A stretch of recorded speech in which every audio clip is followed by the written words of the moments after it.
Hello, my name is Adam. Welcome to English Daily Progress. Today, I want to tell you a different kind of story. Not a story about problems, but a story about solutions. Not a story about systems that trap people, but a story about one man who broke the system and freed millions. This is the true story of Muhammad Yunus, a professor who asked one simple question: why? Why are poor people poor? And when he found the answer, he changed the world. This story happened in Bangladesh in 1976, but it matters everywhere because poverty exists everywhere. And what Muhammad Yunus discovered was this: poor people are not poor because they are lazy or stupid or incapable. They are poor because the system is designed to keep them poor. But he also discovered something else. The system can be changed with one simple idea. An idea so simple that everyone said it was impossible. An idea that banks laughed at. An idea that changed millions of lives. Let's begin. Muhammad Yunus was born in 1940 in Bangladesh. Back then, it was part of India, then British India. His father was a jeweler. His family was middle class, not rich, but comfortable. Muhammad was a good student, very good. He studied economics, first in Bangladesh, then in America. He got his PhD from Vanderbilt University in Tennessee. He became a professor, an economics professor, teaching economic theories, teaching about markets, supply and demand, financial systems, teaching how the economy works, or at least how it is supposed to work. In 1972, Bangladesh became independent, a new country, born from war. Muhammad Yunus returned home. He wanted to help build his country. He became head of the economics department at Chittagong University. He taught students. He published papers.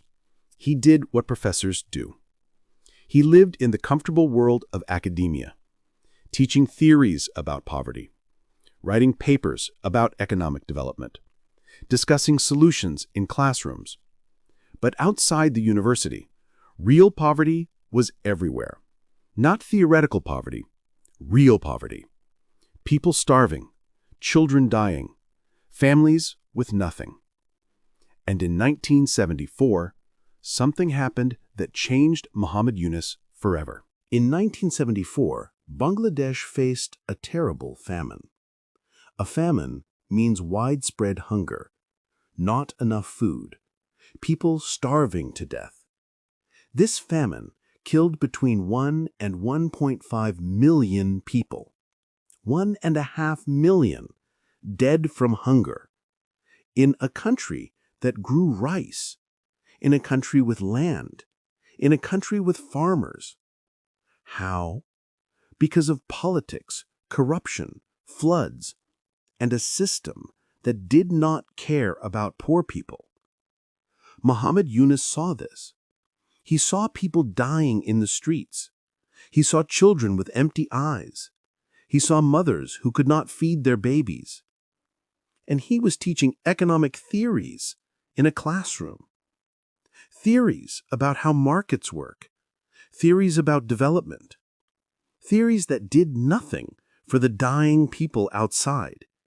He felt useless. Worse than useless, he felt like a fraud. He wrote later in his autobiography, "What good were all my complex theories when people were dying of starvation on the sidewalks and porches of the university? Nothing in the economic theories I taught reflected the life around me. How could I go on telling my students make-believe stories in the name of economics?" So he made a decision. He would stop teaching theories. He would go to the villages. He would see the real problems. He would find real solutions. Right next to the university was a village, a small village called Jobra. Muhammad Yunus started going there, not as a professor, not as an expert, but as a student. He walked through the village. He talked to people. He asked questions. He listened, really listened. What he found shocked him. These people were not lazy. They were working incredibly hard, from sunrise to sunset, every single day. But they were still poor, still hungry, still trapped. Why? He met a woman named Sophia Begum. She was 21 years old. She made bamboo stools, beautiful bamboo stools that she wove by hand. She worked all day making these stools. Then she sold them. She should have been making a decent living. Her work was skilled. Her products were good. But she earned almost nothing. Why? Muhammad Yunus asked her. She explained the system. To make one stool, she needed to buy bamboo. Bamboo cost 5 taka, about 22 cents in American money. But Sophia did not have 5 taka. She had nothing. So she had to borrow the 5 taka from a moneylender, a local trader. The trader gave her the 5 taka, but with conditions. She had to sell the finished stool back to him at his price. She made the stool, she sold it to the trader. He paid her 5 taka and 50 paisa. 50 paisa profit. About 2 cents for a full day of work. 2 cents. The trader then sold the same stool in the market for much more, maybe 10 or 15 taka. He made the real profit. She made 2 cents.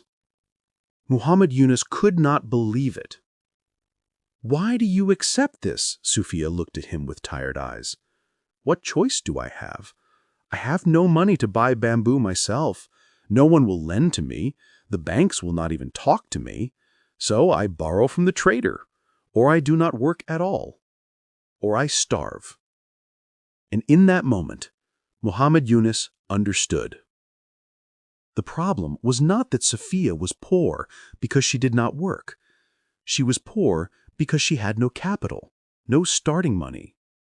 She was trapped in a cycle she could not break. Without 5 taka, just 22 cents, she was a slave.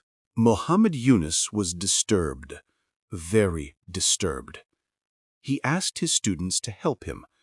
Go to Jobra village, make a list, find everyone who is like Sophia, everyone who is trapped because they need a tiny amount of money to buy materials. The students went. They talked to people. They made a list. They came back. The list had 42 names, 42 people, all trapped, all needing small amounts. Muhammad Yunus looked at the total. How much do these 42 people need, total? The answer was 856 taka. 856 taka. In American dollars, that was $27. $27. 42 people were trapped in poverty because of $27. Less than $1 per person. Muhammad Yunus stood there holding that list, and he felt something break inside him. All these complex economic theories, all these development programs, all these government plans, and the real problem was $27. He reached into his pocket. He pulled out his own money. He gave it to his student. Here, give this to the 42 people on the list, as a loan. They can pay me back when they are able. Tell them to use it to buy their materials, to work for themselves, not for the traders. Tell them they are free now. The student looked shocked. Sir, you're giving your own money? Yes. But sir, what if they do not pay you back? Then I lose $27. So what? What is $27 compared to 42 people's freedom? The money was distributed. 42 people received small loans. Sophia received her 5 taka. For the first time in her life, she bought bamboo without borrowing from the trader. She made her stool. She sold it in the market herself. She got the full price. Not 5 taka 50, but 10 taka. She kept the profit. Real profit. She bought more bamboo. She made more stools. She earned more money. For the first time, she was not trapped. She was working for herself. The same thing happened to all 42 people. They bought their materials, they made their products, they sold at market price, they earned real money. They started to escape poverty, and they paid back the loans, all of them, every single one. 100% repayment. Muhammad Yunus was amazed, not because they paid back, but because the banks had been so wrong. The banks said poor people cannot be trusted. Poor people will not repay loans. Poor people are bad risks. But here was proof. 42 people, all poor, all repaid. 100%. The banks were wrong. Muhammad Yunus had an idea. A big idea. If $27 could help 42 people, what could $27,000 do? Or $270,000? What if this was done at scale? What if banks gave small loans to poor people? Not big loans, small loans. $10, $20, $50, amounts that could change lives. He went to the banks. He met with bank managers. He explained what happened in Jobra. He showed them the results, 100% repayment. He asked them to lend to poor people. The banks laughed. "Sir, this is not how banking works. We cannot lend to poor people." "Why not?" "They have no collateral." "What is collateral?" "Property, land, assets, something we can take if they do not pay." "But poor people have nothing." "So we cannot lend to them. They are too risky." Muhammad Yunus argued, "But I just proved they pay back. 42 people, 100%. The bank manager shook his head. "That is too small. That proves nothing. Those people knew you. They paid back because of personal relationship. This will not work at scale. Trust us. We have been in banking for decades. We know what works. Poor people do not repay." Muhammad Yunus tried other banks. Same answer everywhere. No. Impossible. Too risky. Poor people are not creditworthy. He was frustrated, angry. He knew they were wrong. He had proof they were wrong. But they would not listen. So he made a crazy decision. If the banks will not do it, I will do it myself. I will create a bank for the poor. In 1976, Muhammad Yunus started his experiment with his own money and some donations. He called it the Grameen Bank Project. Grameen means village in Bengali. The Village Bank, a bank for rural poor people. He started small, in Jobra village and a few other nearby villages. He set up simple rules that were completely different from normal banks. Rule number 1, we lend to the poorest people, not to rich people, not to middle-class people, to the poorest of the poor. Rule number 2, we lend mostly to women. Why women? Because Muhammad Yunus noticed something. When men got money, they spent it on themselves. But when women got money, they spent it on their families. Food for children, school for children, healthcare, better housing. Women invested in the future. So Grameen focused on women. Eventually, 97% of borrowers were women. Rule number 3, no collateral required. You do not need to own land. You do not need to own a house. You just need a business idea, something you can do to earn money. Rule number 4. Small amounts, not $10,000, starting with $10 or $20. Amounts that are manageable, amounts that match the borrower's capacity. Rule number 5. Group lending. Borrowers form groups of 5 people. If one person does not pay, the whole group is responsible. This creates peer pressure, but also peer support. The group helps each other succeed. Rule number 6. Weekly repayments. Not one big payment at the end. Small, weekly payments. This keeps people disciplined and prevents debt from becoming overwhelming. Rule number 7. The bank comes to you. Normal banks make you come to them. Poor people cannot take a day off to go to a bank in the city. So Grameen Bank workers go to the villages.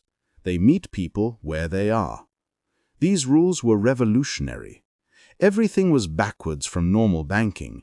Normal banks want collateral. Grameen does not. Normal banks want big loans with big profits. Grameen wants small loans. Normal banks prefer men. Grameen prefers women. Normal banks want you to come to them. Grameen comes to you. Everyone said this would never work, but Muhammad Yunus believed. The first few years were hard, very hard.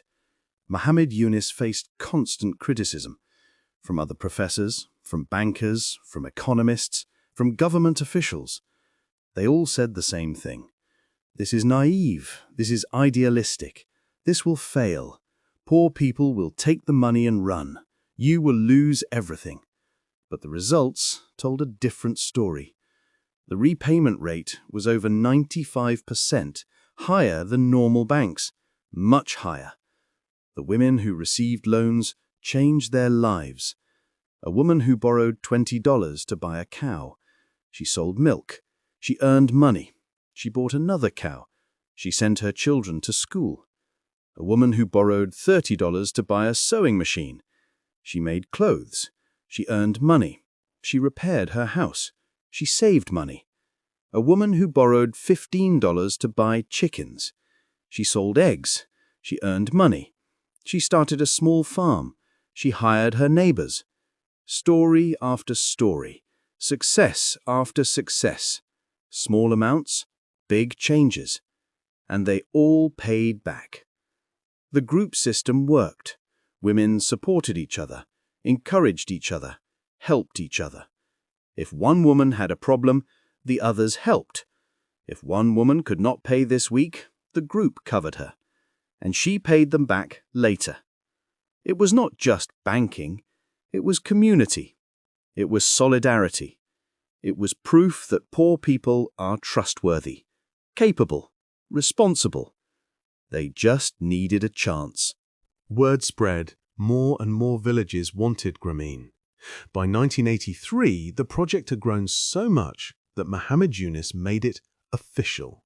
He turned Grameen into a real bank, Grameen Bank, licensed by the government, but owned by the borrowers. Yes, the poor women who borrowed money became the owners of the bank. They owned 90% of the shares. This was unheard of. A bank owned by poor people. The bank continued to grow. By 1990, Grameen Bank had loans to over 1 million people. By 2000, over 2 million people. By 2010, over 8 million people. Total amount loaned, over $10 billion. Repayment rate, still over 95%. The model spread to other countries: India, Philippines, Malaysia, Bolivia, Mexico, United States. Yes, even America. Over 100 countries adopted microcredit programs inspired by Grameen. Millions of people around the world escaped poverty because of one man who asked why and refused to accept the answer. In 2006, Muhammad Yunus and Grameen Bank received the Nobel Peace Prize. The Nobel Committee said, Lasting peace cannot occur unless large population groups find ways to break out of poverty. Microcredit is one such means. Muhammad Yunus was 66 years old, from a professor asking questions to a Nobel Prize winner. All because he cared enough to act. Not everyone praised Grameen Bank. There were critics. Some said microcredit is not a solution to poverty. It is just a small help. It does not change the system. And they are partly right. Microcredit alone cannot end poverty, but it helps. It gives people a chance, a tool, a starting point. Others said some microcredit organizations became exploitative. They charged high interest rates. They pressured borrowers. They became like the loan sharks they were supposed to replace. And this is sadly true in some cases. When microcredit became popular, some organizations abused it. They saw profit, not people. But this is not Grameen's fault.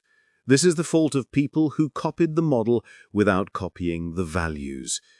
Grameen Bank always kept interest rates reasonable, around 20% per year, which sounds high, but compared to traditional moneylenders who charge 10% per day, it is very low, and compared to the value it creates, it is fair.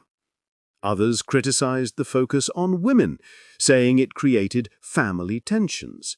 Some husbands felt threatened when their wives earned money. Some men took the money from their wives. And yes, this happens sometimes, but most of the time it empowered women, gave them independence, gave them voice, gave them dignity. And over time, families adjusted. Men saw that their wives' success helped the whole family. The truth is this: Grameen Bank is not perfect. Muhammad Yunus is not a saint. Microcredit is not a miracle cure, but it is something. It is proof that the system can be challenged, that the banks were wrong, that poor people deserve respect, that small changes can have big effects, that one person can make a difference. So what is the real lesson from this story? It is not about banking. It is about questioning assumptions. Everyone assumed poor people could not be trusted with loans. Muhammad Yunus asked, why? Is this true, or is this just what banks say because it is easier? He tested the assumption and proved it wrong. This is the lesson. Question what everyone accepts as true. The banks said poor people are bad risks. Wrong. Society said poverty is the fault of poor people. Wrong. Experts said you need collateral for loans. Wrong. Every impossible thing is impossible until someone does it. Every rule is permanent until someone breaks it. Every system is unchangeable until someone changes it. Muhammad Yunus was not special. He was not a genius. He was not rich. He was not powerful. He was just a professor who paid attention, who cared, who asked why, and who refused to accept the answer that everyone gave. You can do this too, in your life, in your community, in your work. What assumptions do you accept without questioning? What rules do you follow without asking why? What problems do you see but assume cannot be solved? Maybe they can be solved. Maybe the experts are wrong. Maybe the system is wrong. Maybe all you need is to try. Let me tell you what happened to Sufia Begum. Remember her? The woman making bamboo stools for 2 cents a day? She was the first person Muhammad Yunus met in Jobra. She received one of the first loans, 5 taka, 22 cents. She bought her bamboo. She made her stools. She sold them at market price. She earned real money. She took another loan, a bigger one, 20 taka. She bought more bamboo. She hired another woman to help her. She grew her business. Over the years, she continued. Small loans, small growth, small steps. By the time Muhammad Yunus won the Nobel Prize, Sufia was in her 50s. She was no longer poor. She owned her own house. Her children went to school. Her daughters did not have to make stools for 2 cents. They had education. They had opportunities. They had futures. All because of 5 taka, 22 cents. 1 small loan. 1 chance. That is all she needed. And someone who believed in her. This is the story of Mohammed Yunus and Grameen Bank, a story about $27 that changed 1 million lives. Actually, more than 1 million. Over 10 million people have received loans from Grameen. Hundreds of millions have been reached by microcredit programs worldwide. All because one man asked a simple question: why? And all because one woman needed 22 cents. My name is Adam, and I told you this story because I want you to see something. Change is possible. Not easy, not quick, not guaranteed, but possible. You do not need to be rich, you do not need to be powerful, you do not need to be special. You just need to care, to pay attention, to ask why, to try. Mohammed Yunus was a professor, just a professor. But he changed the world, because he walked out of his classroom and into a village, because he listened to a woman making stools, because he refused to accept that poverty was permanent. What can you do? What problem do you see? What assumption can you question? What small action can you take? Maybe you cannot start a bank, but you can do something, and something is better than nothing. Thank you for listening to this story. I hope it inspired you. I hope it made you think. I hope it made you believe that change is possible. Subscribe to English Daily Progress for more stories of people who changed the world. Not with violence, not with power, but with ideas, with compassion, with persistence. Leave a comment and tell me, what assumption do you want to challenge? What change do you want to see? What will you do? I read every comment. And remember, $27 changed 1 million lives. What could you do with what you have? See you in the next video. This is Adam, signing off.